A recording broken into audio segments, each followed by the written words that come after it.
विवाह से संबंधित यानी कि सप्तम भाव से संबंधित ही विषय पर मैं चर्चा करूंगा।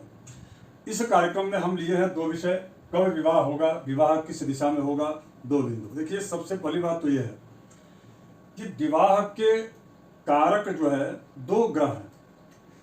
स्त्रियों में विवाह के कारक ग्रह बृहस्पति होते हैं, देवगुरु बृहस्पति, और पुरुषों के कुंडली में विवाह के जो कारक होते हैं वह शुक्र होते हैं। शुक्र प्रेम के कारक ग्रह हैं, शुक्र स्त्री के कारक ग्रह हैं। शुक्र बड़ा ही सुलझे और बड़े जो है लग्जरी जीवन यापन करने वाले ग्रह हैं। निश्चित रूप से यदि इनकी शुभता होती है तो उस व्यक्ति को वो सारी चीजें देते हैं जो उनके बस में होता है, जो जिसके वो कारक है।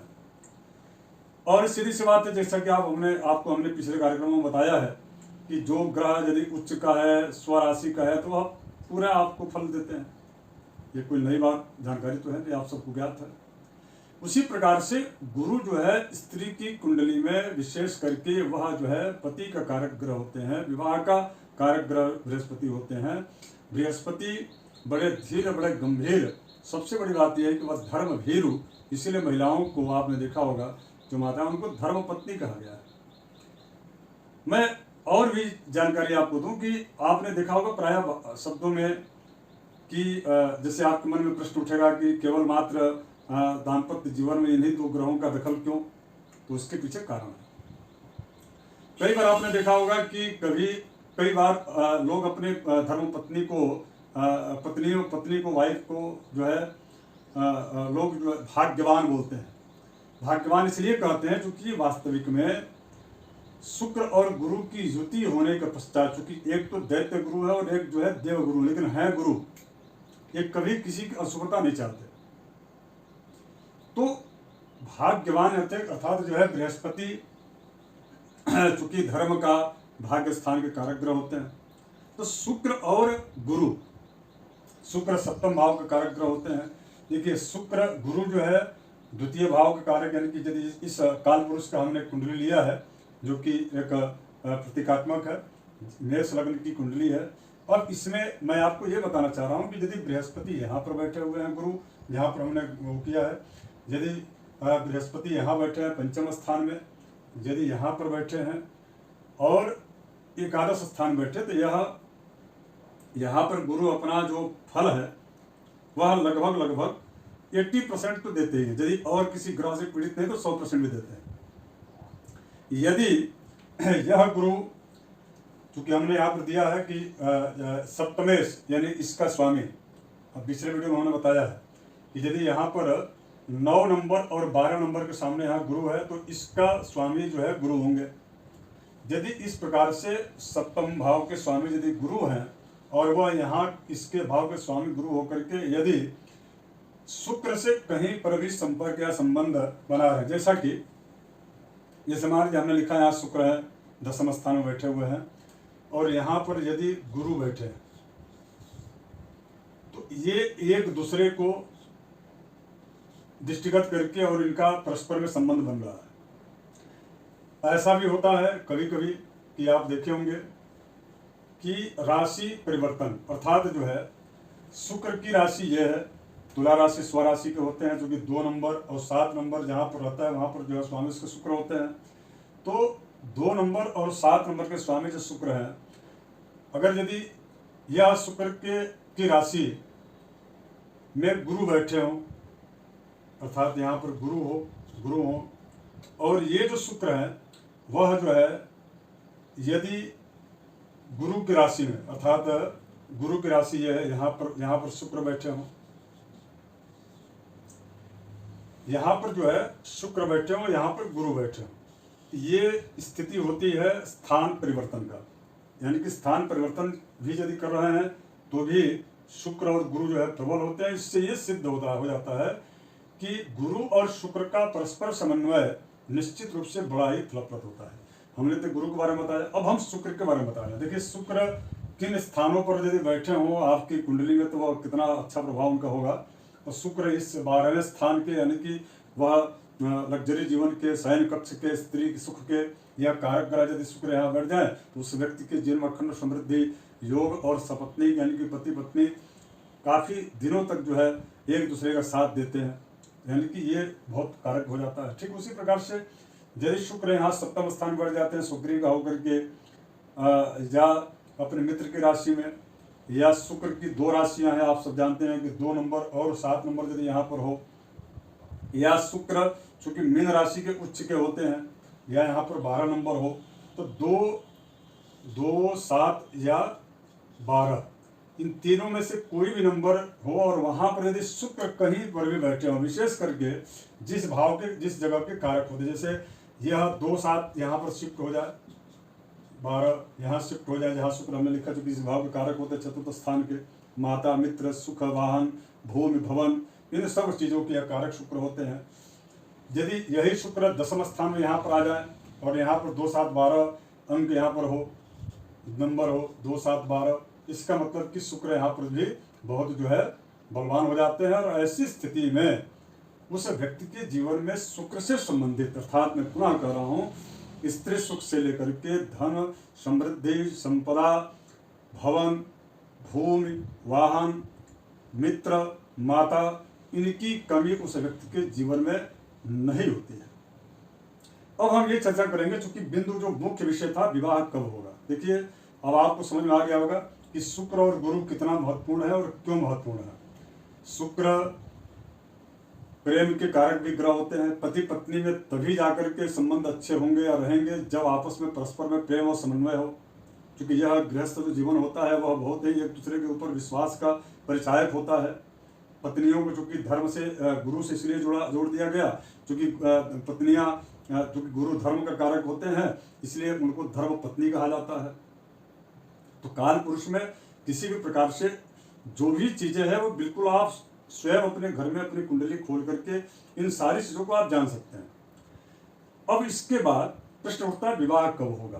तो देखिए विवाह कब होगा उसके 2-3 सूत्र हैं, और भी कई प्रकार के सूत्र हैं, लेकिन मैं उन सूत्रों के ऊपर न जाते हुए जो प्रायोगिक रूप से लगभग मेरा जो व्यक्तिगत अनुभव रहा और वह विवाह के समय लगभग जिसको हमने विवाह काल बताया वह सटीक रहा, मैं उस प्रयोग को अपने अनुभव को मैं आपको बता रहा हूँ। वैसे तो सप्तमेश और लग्नेश की परस्पर में विंशोत्तरी महादशांतरदशा विवाह होता है जो वैदिक ज्योतिष में सूत्र है। दूसरा एक सूत्र ये भी है कि जो है सप्तमेश से सप्तम भाव जो होता है उसका जो स्वामी ग्रह होता है उसके विंशोत्तरी महादशांतरदशा में विवाह का योग बनता है। तीसरा विवाह का कारक जो ग्रह है वो तो बृहस्पति हैं, बड़े प्रबल प्रभावी होते हैं। तो ऐसी स्थिति में यह कई सूत्र हैं, किंतु उसमें एक जो सूत्र है वह बहुत ही सटीक है, इसलिए मैं आपको यह सूत्र बताने जा रहा हूँ। देखिए शुक्र वह जो है प्रेम का कारक ग्रह, स्त्री का भार्या कारक ग्रह है। यदि यह शुक्र नीच राशि के हो या गुरु यदि नीच राशि के हो जाए, जैसे मान लीजिए कि शुक्र की उच्च की राशि जो है यह 12वीं राशि है, तो जो इनकी नीच की राशि होगी ठीक इसके 7वें होगी। आप इसको ध्यान से सुन लीजिए। ये समझ लीजिए 12वीं है, 12 है ना, 1 2 3 4 5 6 7 यानी कि तुला राशि में शुक्र नीच राशि के हो जाते हैं, जबकि इनकी स्वराशि है। ये बहुत जो है ध्यान रखने की आवश्यकता है। माफ कीजिएगा सज्जनों,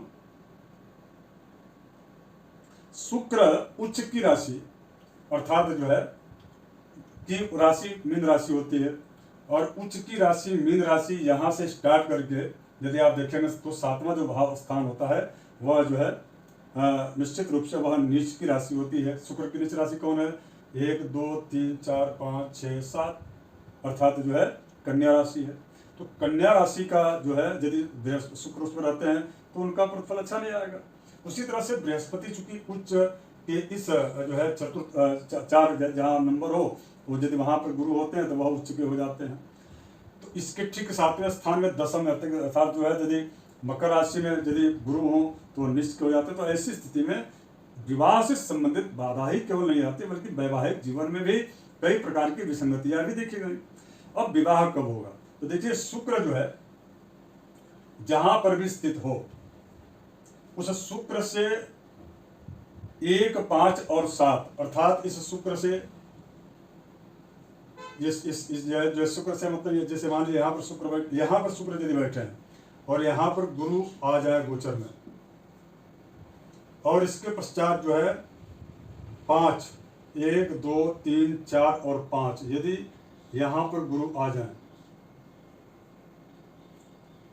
इसके बाद से यहाँ पर यदि गुरु आ जाए यानी कि 7, यानी यहाँ पर शुक्र बैठे हैं, ये शुक्र है, और शुक्र से ठीक जो है 7वें स्थान में अगर यदि गुरु आ जाए, शुक्र से यदि 5वें स्थान में आ जाए, शुक्र स्वयं यहीं पर यदि आकर के दोनों मिल जाते हैं शुक्र और गुरु, या इसके अलावा 9वें में, चूंकि ये अष्टम है और ये 9वें है, यदि यहाँ पर गुरु आ जाते हैं गोचर में,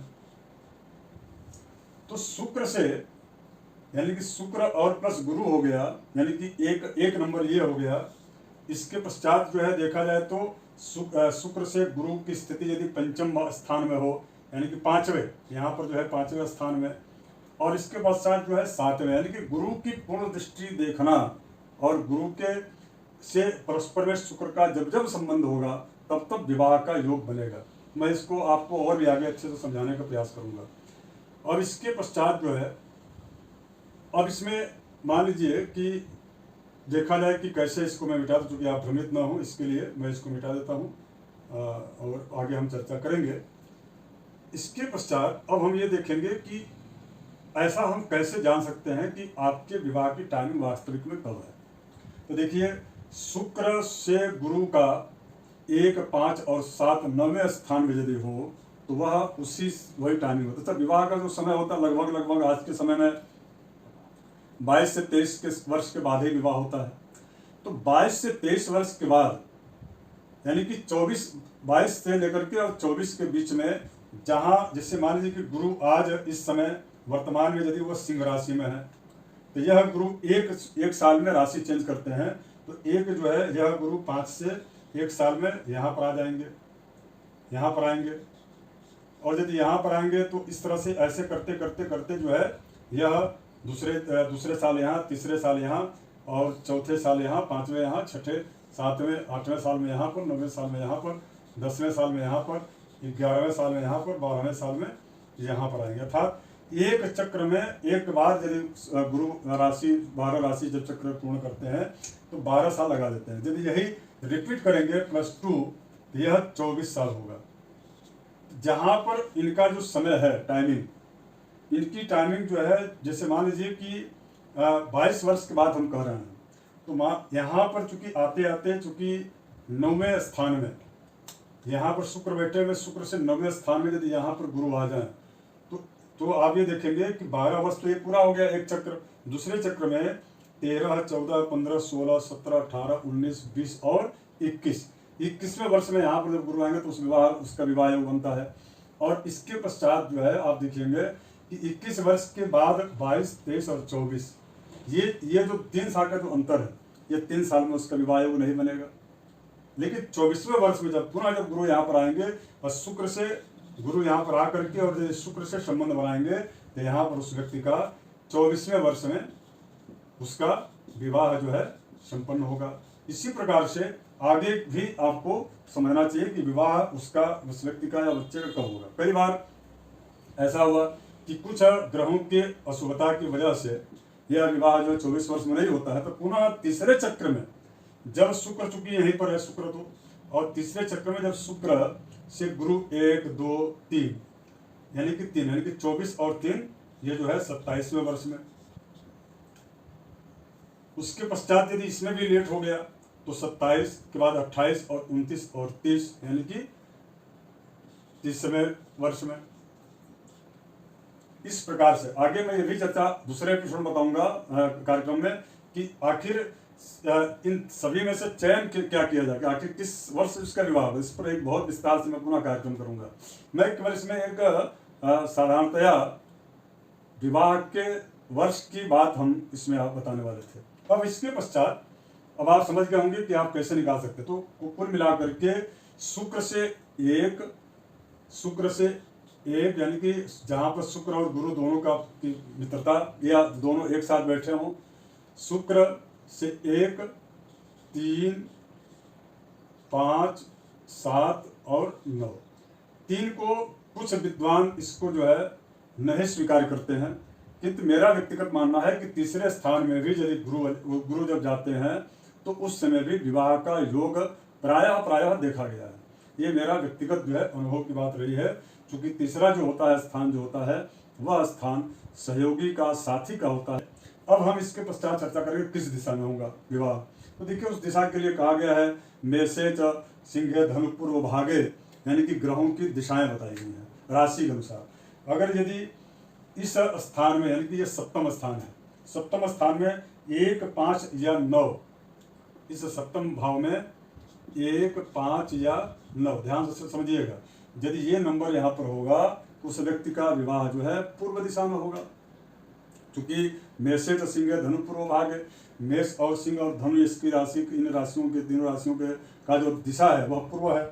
उसी प्रकार से जो है 2, 7 और 10, यदि इसके स्थान पर 1, 5, 9 के स्थान पर 2 और इसके पश्चात जो है 2, 6 और 10, यदि यह 3 नंबर यहाँ पर है सप्तम स्थान में, तो उस व्यक्ति का विवाह जो है या उस कन्या का विवाह पश्चिम दिशा में होगा।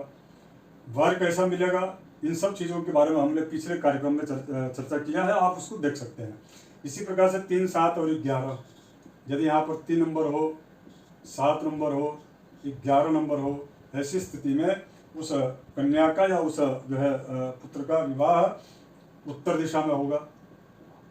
इसी प्रकार से यदि 4, 8 और 12, ये 3 नंबरों में से कोई भी यहाँ पर एक नंबर होगा, तो इसका मतलब उस जो है उसका विवाह उनका दक्षिण जन्म स्थान से दक्षिण दिशा में होगा। इस तरह से समझना चाहिए। अब हम अगले कार्यक्रम में चर्चा करेंगे पति और पत्नी के बीच के संबंध के विषय में, अर्थात पति पत्नी के बीच में सामंजस्य कैसा रहेगा, और जो आजकल प्रायः तलाक या डिवोर्स इत्यादि चीज़ों की जो बातें हो रही हैं, तो उसके पीछे कारण क्या है, और उसमें कौन कौन से ग्रह उत्तर उसके हैं, और इसके साथ साथ में उसका उपाय क्या है। इन जो है विषयों पर हम अगले कार्यक्रम में चर्चा करेंगे, अर्थात विवाह योग भाग 3 में।